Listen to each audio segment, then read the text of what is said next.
長かった戦争がようやく終わりを迎えると、中国で生活していた人々はこれで平和が訪れると安堵しました。戦争によって生活を破壊された人々は安定した生活を強く望んでおり、第二次世界大戦の終結を心から喜んでいたのです。当時中国で政権を担当していたのは中国国民党で、彼らは戦時中から戦争が終結したら憲政を実施すると宣言していました。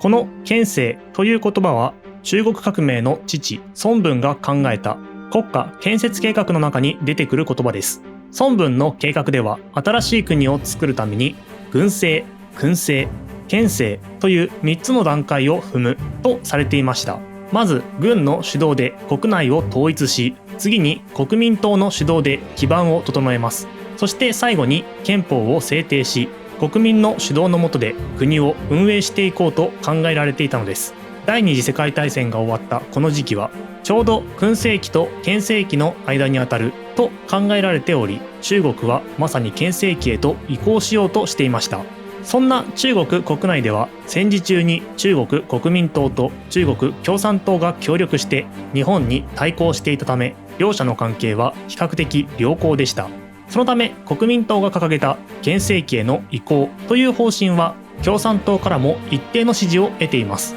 こうして国民政府の根拠地である重慶で国民党の蒋介石と共産党の毛沢東が会談を行うことになります。これが重慶会談です。ここで両者は互いの健闘を称え合い、これからの中国の在り方について様々な話し合いを行いました。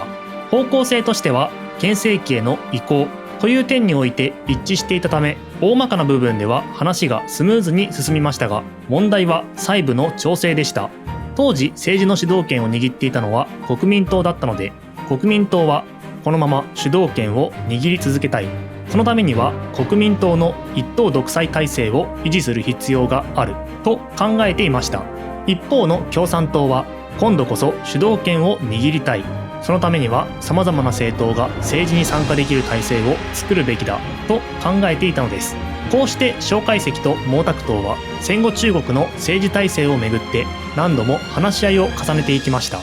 こうした話し合いの結果として結ばれたのが政府と中共代表の会談起用です。この協定は10月10日、数字の10が2つ並ぶ日に締結されたため、双十協定として知られています。内容としては国民党と共産党がそれぞれ妥協し合い、お互いの主張を一定の範囲で認め合う形となりました。とはいえ当時の力関係ではやはり国民党の方が強く、協定の内容も基本的には国民党の優位を示すものとなっています。例えば国民党が主張していた国のトップは蒋介石であるという点や、新国家の建設は国民党が主導するという方針はそのまま認められ、共産党も国民党が引き続き主導権を持つことを承認しています。しかしその一方で共産党の主張も一部受け入れられました。共産党は戦後の政権構想は話し合いで決めるべきだと主張しており、その結果各党が協議する場として政治協商会議という話し合いの機会を設けることになったのです。こうして双十協定で基本方針が決まると、いよいよ政治協商会議が開かれることになりました。この会議には国民党から8人、共産党から7人、青年党から5人、民主同盟から9人、そして無党派の知識人を加えた合計38人が出席しました。このような構成だったため、会議では国民党以外の代表から国民政府には多くの問題があった。その問題を正さなければならない。したがって共産党などの野党も政権に参加すべきだという意見が次々と出されました。その結果、国民党の主導権を制約する方向で議論が進み、国民党と共産党を中心にその他の中間党派も参加する連立政権の樹立が目指されるようになったのです。これは国民党にとっては屈辱的な展開でした。当然ながら党内では不満が高まっていきます。その結果、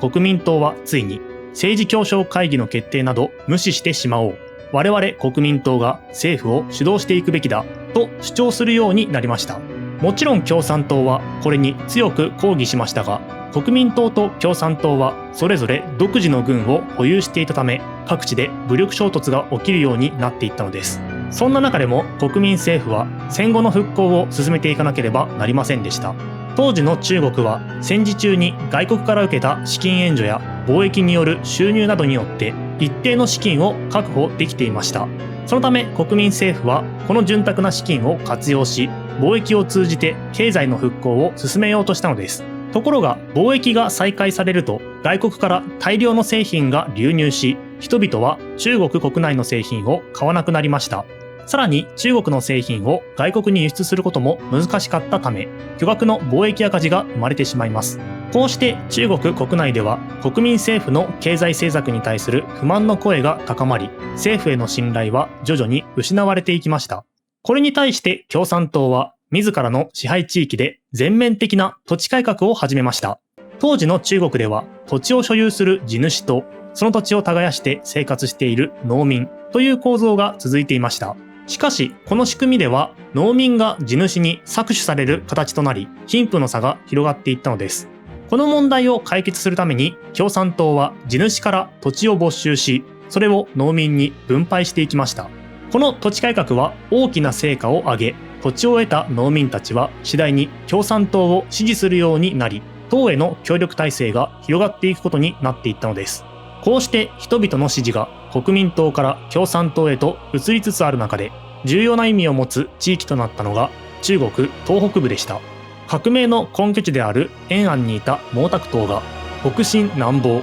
という新たな戦略を決定したからです。この北進南防とは、延安にいる共産党軍の兵力を必要最小限にまで絞り込み、北へ進んで革命の根拠地を確保するという方針です。そして東北地方で独自の地方政権を樹立し、南方にいる国民政府に対しては防御を中心に対応していこうというものでした。こうして毛沢東は軍勢を東北へと移動させていきましたが、その地域はソ連軍が占領している地域でした。ソ連軍は日本が戦時中に建設した生産設備を確保しようとして、ここで作業を続けていたのですが、その駐留があまりにも長引いたため、住民たちの間からはさっさと出て行ってほしいという不満の声が上がり始めます。そのような中、アメリカがソ連に対して、すでに撤収期限は過ぎている、早く軍を撤退させろと圧力をかけると、ソ連もしぶしぶ撤収を開始。ところがこの時ソ連は国民政府と共同で生産設備を管理することは難しくなったと判断し、方針を事実上転換しました。表向きには国民政府を正式な中国政府として承認していましたが、一方で現地では中国共産党の進出を黙認し、撤退地域に進軍するようにと要求したのです。こうして北にはソ連が支援する共産党、南にはアメリカが支援する国民党という東西冷戦の対立構造が生まれました。そして蒋介石は国民党軍を動員し、東北の共産党支配地域に向けて全面侵攻を命じます。こうして再び中国で国共内戦が始まったのです。